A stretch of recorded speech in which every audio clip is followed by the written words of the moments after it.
네, 이어서 국제표준기구 스텔라 그리피트 의장님께서 식별자 표준 저작권 관리를 위한 활용 현황이라는 주제로 강연을 해 주시겠는데요. 특별히 영상으로 함께 만나보겠습니다. Good morning, everyone. 여러분 안녕하십니까? 먼저 저를 2022 국제 저작권 기술 컨퍼런스의 초청 연사로 초대해 주신 여러분께 진심으로 감사드립니다. 오늘 발표하게 되어 정말 영광입니다. 또한 저명한 전문가 여러분들과 함께 다양한 저작권 관리에 관한 주제를 논의할 수 있게 되어 영광입니다. 제가 현장에서 직접 발표할 수 없게 되어 아쉽습니다. 이번 발표는 사전 녹화된 영상을 통해서 들으시겠습니다. 제 목소리가 좀 좋지 않은데요. 감기에 걸려서 그런 것이니 양해 부탁드립니다. 코로나는 아니었으면 좋겠습니다. 제가 오늘 발표할 어젠다입니다. 시간 관계상 내용을 너무 자세하게 다루지는 않겠습니다. 대부분 내용은 간략한 개요의 형태로 말씀을 드리겠습니다. 오늘 발표에서는 기존의 표준 식별자가 저작권 관리에 어떻게 도움이 되는지를 몇몇 유즈 케이스를 통해서 말씀을 드리겠습니다. 또한 앞으로 나오게 될 2개의 식별자에 대해서 소개해 드리겠습니다. 여러분이 관심이 많으실 내용이라고 생각합니다. 먼저 제 소개를 드리겠습니다. 저는 영국에서 일하고 있습니다. 출판과 표준 분야에 거의 30년간 몸담아 왔습니다.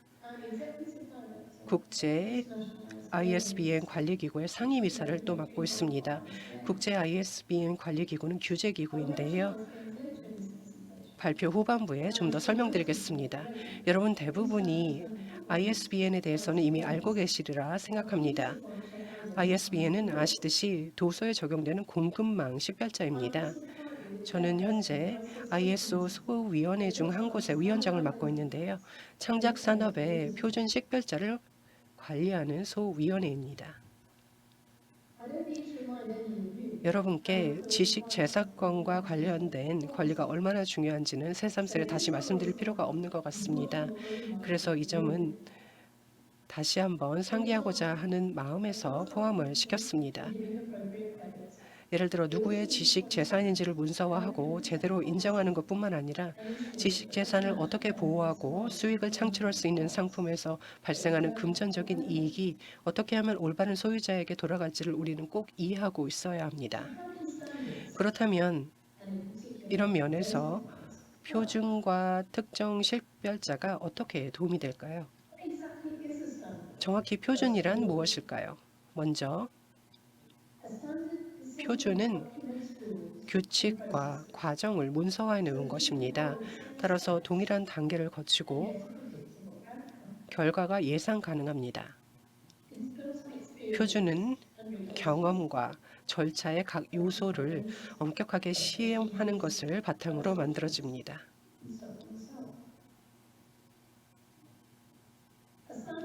표준은 이렇게 특정 산업의 모든 단계, 즉 지역적으로, 국가적으로, 또 국제적으로 적용될 수 있습니다.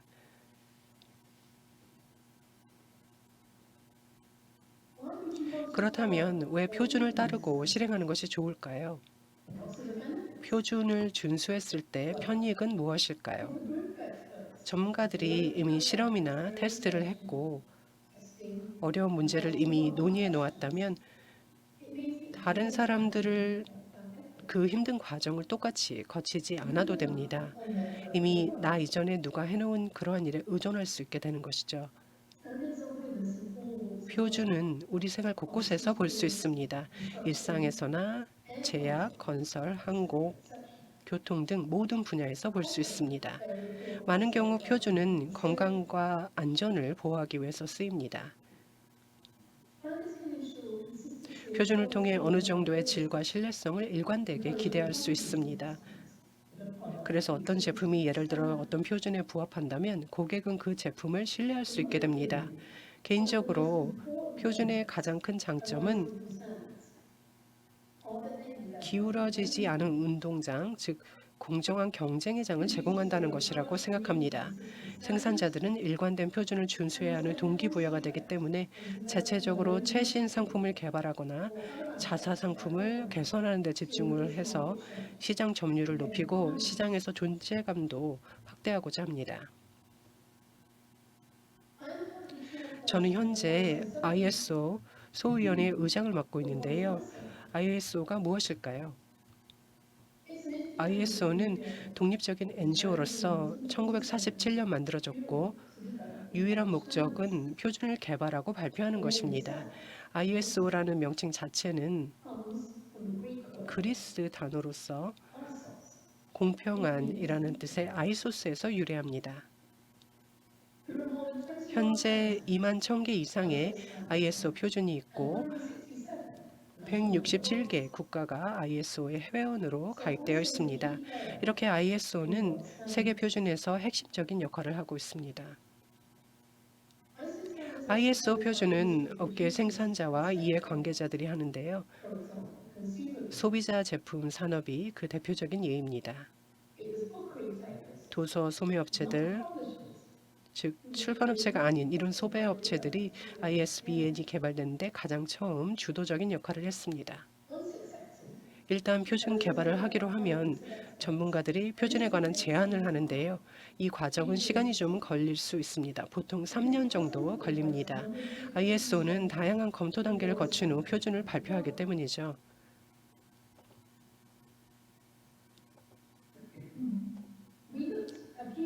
앞서 슬라이드에서 표준을 채택할 때 얻는 일반적인 편익을 살펴보았는데요. 표준이 ISO 표준일 경우 얻게 되는 편익이 또 따로 있다고 생각합니다. ISO 표준은 전 세계적으로 인정받고 있고 어떤 문제를 해결하는 단일의 솔루션이라고 간주되고 있습니다. ISO의 소위원회 중 제가 활동하는 소위원회는 식별과 설명 부분을 담당하고 있습니다. 올해 지금까지 26개의 표준을 발표했고 추가적으로 5개가 개발 중에 있습니다.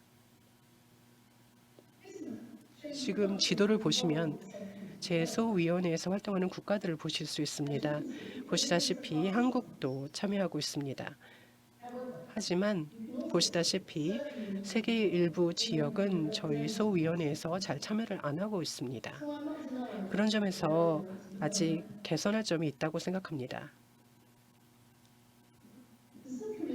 저희 소위원회는 다양한 창의 분야와 정보관리 분야에서 활동하고 있는데요. 슬라이드에서 보시는 이런 분야에서 활동을 하고 있습니다. 현재 저희 소위원회에서 관장하고 있는 식별자들을 화면에서 보실 수가 있습니다. 여러분이 잘 아시는 분야일 거라고 생각이 됩니다.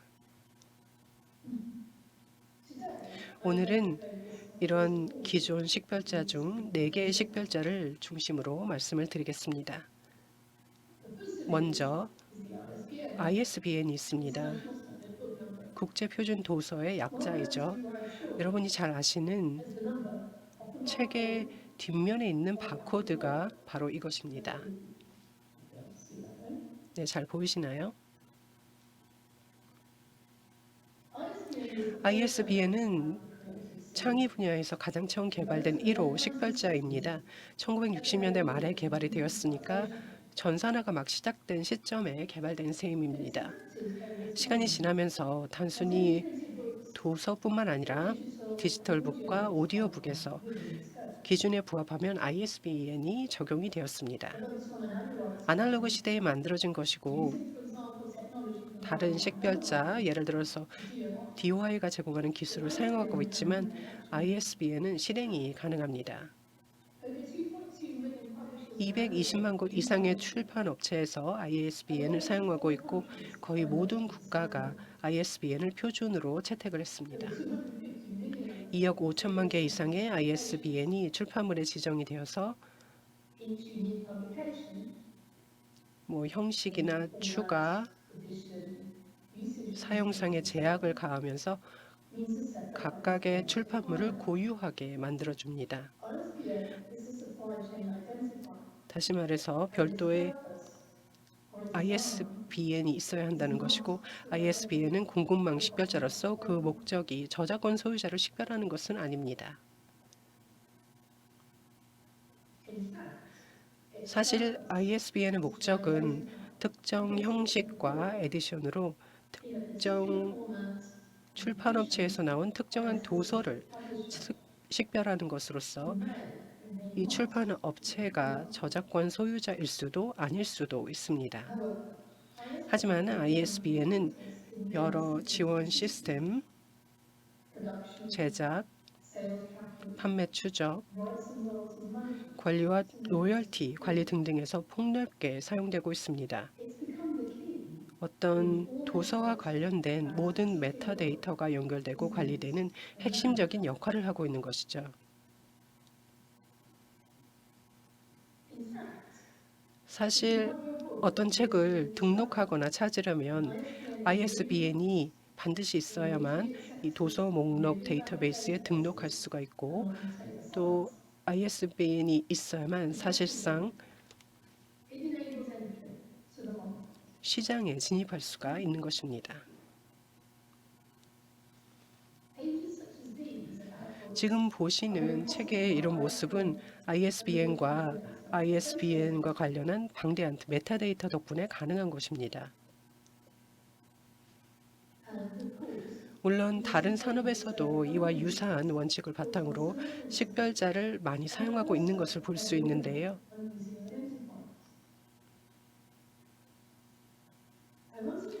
여기서는 ISBN의 유즈 케이스를 영국을 중심으로 살펴보겠습니다. 이 유즈 케이스는 공공대출권과 관련된 유즈 케이스입니다. 이 발표를 준비하면서 리서치를 해보았는데요. 이 방식을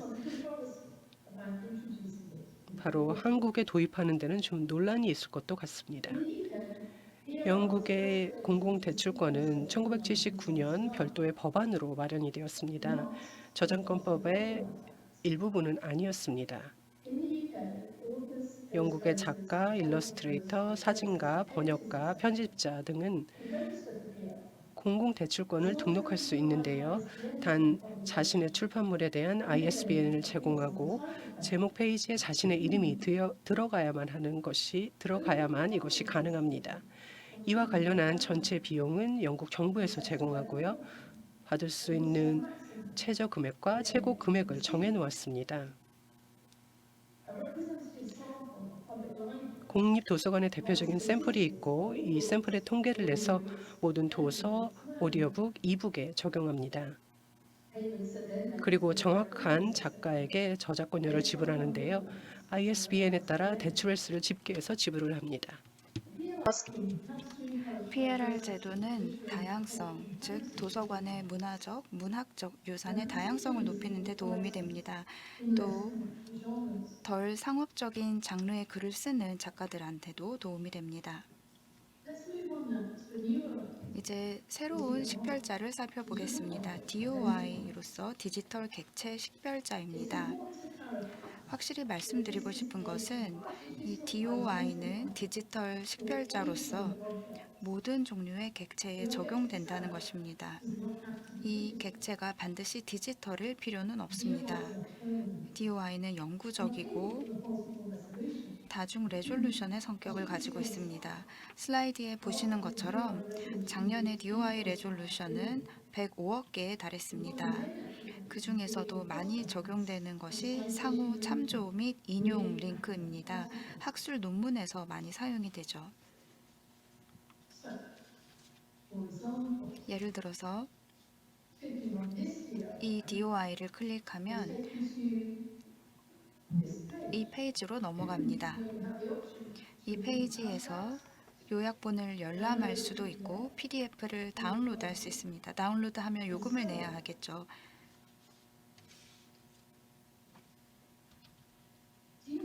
DOI는 굉장히 다양한 산업에 적용될 수 있습니다. 영화와 TV에도 적용이 됩니다. 그 예시로서 아이더라는 것이 있습니다. 아이더는 엔터테인먼트 식별자 등록부라고 하는데요. 지난 10년 동안 스트리밍과 다른 관련 서비스들이 등장하면서 동영상 콘텐츠가 기하급수적으로 증가했습니다. 그래서 메타데이터를 관리하는 것이 어려워졌죠. 상위 6개의 할리우드 스튜디오가 아이더의 얼리 어답터로서 자금을 제공하고 있습니다. 아이더는 DOI를 사용하고 있는데요. 이러한 식별자가 있어야만 동영상 콘텐츠를 스트리밍 플랫폼에서 판매할 수 있습니다. 넷플릭스나 아마존 같은 플랫폼을 말하는 것입니다. 때로는 이슈가 생기기도 합니다. 왜냐하면 이 분야에 별도로 사용되고 있는 ISO 식별자가 있기 때문입니다.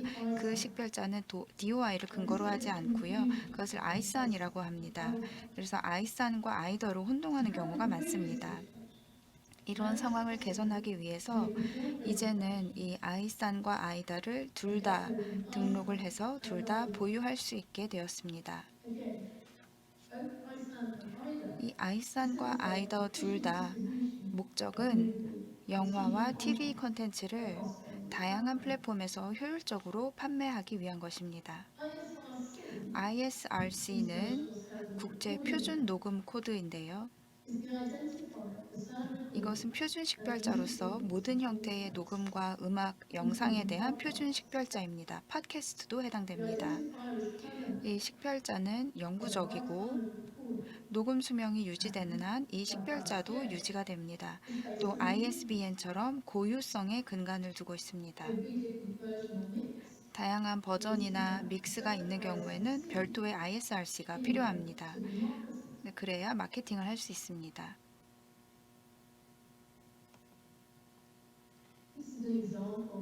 이것이 ISRC 예시이고요. 구성 요소들을 보실 수가 있을 겁니다.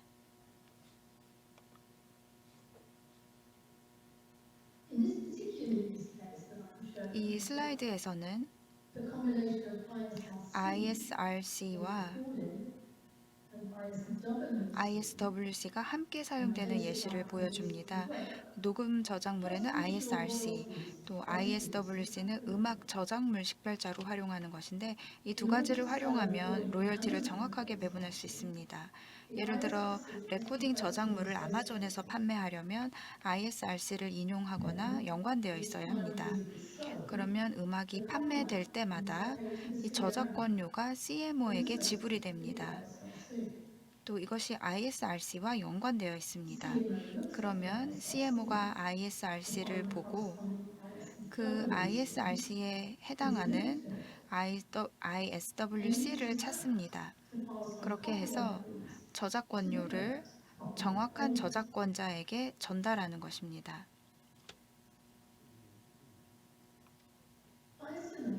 이번에는 ISNI입니다. 국제 표준 이름 식별자인데요. 이것이 이제 기존 식별자 중에서는 마지막 예시가 되겠습니다. ISNI는 공적인 인격을 위한 식별자로서 창의적인 활동에 관여하는 개인을 식별할 수 있고요. 예를 들면 이지 작가, 일러스트레이터, 영화 감독, 영화 캐릭터도 식별할 수 있습니다. 또 조직을 식별할 수도 있습니다. 출판업체, 스튜디오, 레코드, 레이블사가 될 수도 있습니다. 이 식별자의 컨셉은 연결해주는 성격을 가지고 있다는 겁니다. 공적인 인격을 명확하게 식별해주고 다양한 체계와 정보들을 연결해주는 역할을 합니다. 여기 보시면 ISNI 예시인데요. 한국인 작가의 식별자 입력 화면입니다. 보시는 것처럼 이 작가의 성명을 다양한 스크립트로 입력하는 화면이 있죠. 다양한 언어와 형태로 입력할 수 있습니다. 중요한 것은 이 정보들이 동일한 사람을 지칭하고 식별한다는 점입니다. 여기 보시면 제목 리스트가 있는데요. 이 작가가 참여했던 저작물 제목들입니다.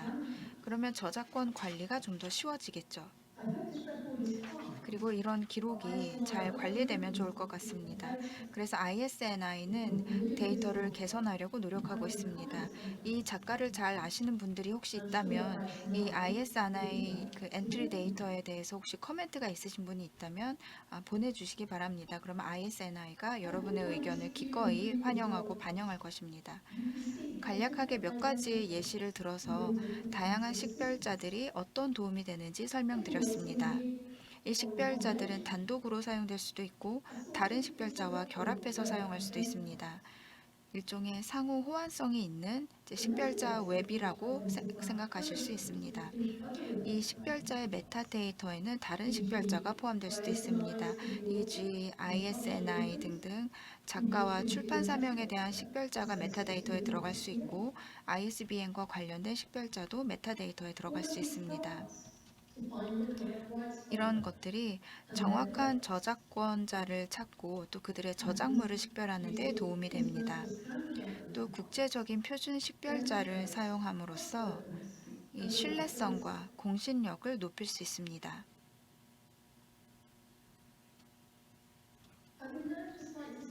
이제 제 남은 발표 시간 동안 현재 개발 중인 새로운 식별자를 소개해 드리겠습니다. 요즘 많은 일들이 빠르게 이루어지고 있다고 생각하실 수도 있겠는데요. 여전히 갭이 존재하고 우리가 커버해야 할 부분이 많습니다. 지금 보여드리는 표준들은 아직 진행 중입니다. 그래도 여러분이 관심을 가질 만한 내용이라고 생각이 되는데요. 첫 번째 표준은 레이드라고 합니다. 연구활동 식별자입니다. 목적은 연구 프로젝트나 하위 프로젝트를 식별하는 것입니다. 따라서 현재 진행 중인 연구를 식별하는 식별자라고 할 수 있습니다. 연구 결과보다는 이제 진행 중인 연구를 식별하는 데 쓰이는데요. DOI나 ISBN처럼 구체적으로 결과물을 다루는 식별자의 경우에는 학술 자료나 논문이나 또는 결과물을 다루는 식별자 같은 경우에도 이 레이드 메타데이터에 포함될 수가 있습니다. 그 연구에 참여한 연구자들에 대한 식별자도 포함이 될 수 있습니다. 레이드는 아직 완료되지 않았고요. 2018년부터 저희가 레이드 준비를 계속하고 있습니다. 9개 국가에서 전문가 15명이 참여하고 있습니다. 이 프로젝트의 진전 사항은 슬라이드에 보시는 것과 같습니다. 저희가 초안을 만들었고 무기명 투표도 진행했습니다.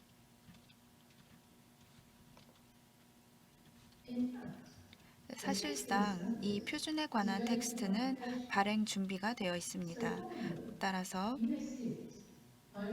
여러분은 아마 올해 말 정도 되면 이 표준을 보실 수 있을 겁니다.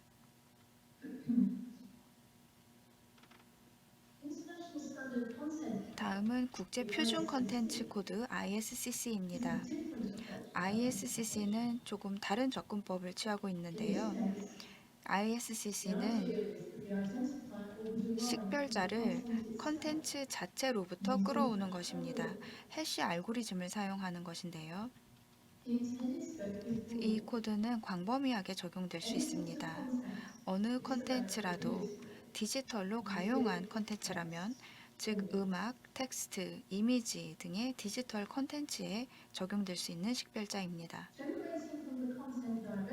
이 식별자는 컨텐츠에서 직접 생성되기 때문에 유사한 컨텐츠가 있을 경우에 이들이 중복되지 않고 또 명확하게 식별을 할 수 있게 해줍니다. 이 식별자를 이용하면 저작권 보호, 저작권 버전 관리, 또 저작권 침해 감지 등을 수월하게 할 수 있습니다. 원칙적으로 저는 이 표준 식별자가 굉장히 유용할 거라고 생각합니다. 레이드에 비해서 이 식별자는 개발이 많이 진행되지는 않았습니다. IESCC의 적용 범위와 그 용도에 대해서 여러 번 저희가 중요한 의사결정을 했는데요. 의사결정 과정에서 좀 시간이 많이 걸렸습니다.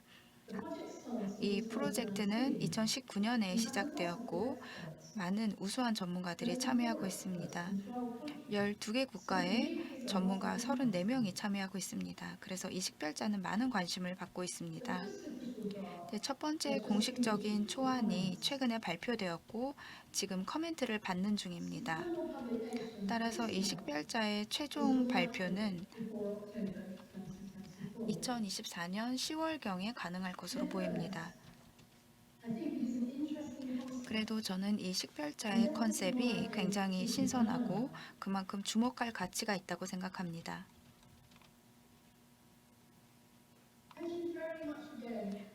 다시 한번 저를 초청 연설자로 불러주셔서 감사드립니다. 개인적으로 영광이었고요.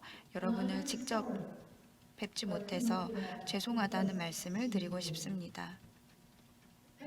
경청해 주셔서 감사드리고요. 제 연락처입니다. 언제든 편히 연락 주시기 바랍니다.